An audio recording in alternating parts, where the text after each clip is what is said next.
Hey guys, let's take a look back in time for a second. The Jumper EZBook 2 was the obvious winner when it came to last generation's Atom laptops. But this time, the newly released Chewy Lapbook is currently the top dog when it comes to Apollo Lake laptops. Obviously, Jumper isn't just going to sit back and let Chewy take the top spot, and so they have fought back with their newly released Jumper EZBook 3 laptop.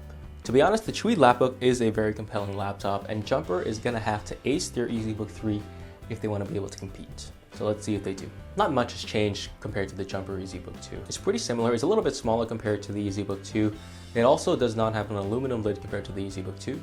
And the plastic used in the EZBook 3 is slightly nicer to the touch compared to the EZBook 2. That being said though, the Chewy Lapbook's plastic still feels way better than the EZBook 3. Opening up the laptop, and the color scheme here is pretty good. You have the silver body of the laptop, and anything that's not the body, the bezels, the keyboard, and the trackpad, they're all black and they all match. And you combine that with how thin the bezels are, and you have a really nice looking laptop. The hinge here is not very stiff and is prone to a bit of wobble. The display here is the exact same one used in the Jumper EZBook 2, a 1080p matte display, and it's decent. Colors are lively, or as lively as a matte display can be. Viewing angles are not very good. You have max brightness of around 300 nits of brightness. Overall here, a decent display, but nothing spectacular. The audio quality here is average. You get some mids, basses, and highs, but the separation isn't very good, so the audio that's presented to you does sound pretty flat. Maximum volume is actually really good, a big improvement over the Jumper EZBook 2. Have a listen for yourself.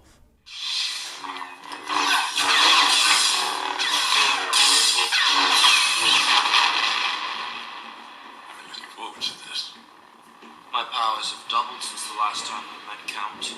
Good. Twice the pride, double the fall.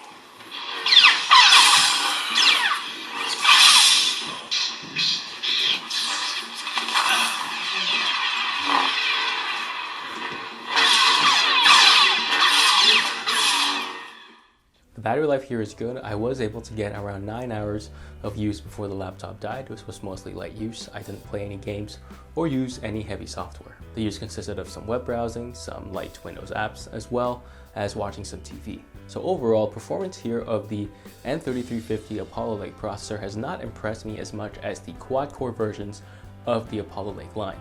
Now that I've tested the N3350, I really had hoped that Jumper had used a more powerful N3450 processor in their laptops. I tried a couple of heavier things as well. I tried Photoshop as well as video editing.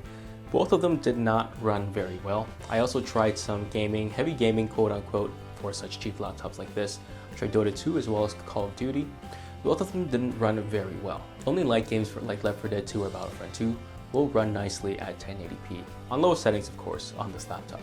To be honest, Jumper is going to have a hard time competing with the Chewy Lapbook if the EZBook 3 does not get a price cut soon. The Lapbook is pretty much better than the Jumper EZBook 3 in every respect except for battery life, and the Chewy Lapbook still costs less than the Jumper EZBook 3. So the original price of the EZBook 3 is around $300, and at that price I just cannot recommend the EZBook 3 over the cheaper Chewy Lapbook.